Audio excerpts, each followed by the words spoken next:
Milk and milk related products మన basic డైట్లో ఇవి చాలా ఇంపార్టెంట్ ఎలిమెంట్స్. చాలామందికి ఇది ఒక ఎడిక్షన్ లాగా కూడా చెప్పుకోవచ్చు.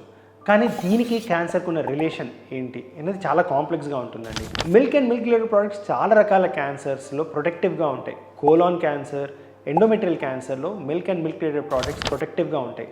ప్రిడామినెంట్గా దీంట్లో ఉండే కొన్ని ఎలిమెంట్స్ వైటమిన్ డి కావచ్చు, కాల్షియం కావచ్చు, ఇది క్యాన్సర్ రిస్క్ని గణనీయంగా తగ్గిస్తుంది, బాడీలో ఇన్ఫ్లమేషన్ తగ్గిస్తుంది, దీనివల్ల క్యాన్సర్ రిస్క్ ఓవరాల్గా తగ్గుతుంది. కానీ ప్రాస్టేట్ క్యాన్సర్లో మాత్రం చాలా రీసెర్చ్ ఏం చెప్తుంది అంటే కొంచెం prostate cancer risk milk products ఎక్సెసివ్గా కన్జ్యూమ్ చేయడం వల్ల రిస్క్ పెరుగుతుంది అని చెప్పి.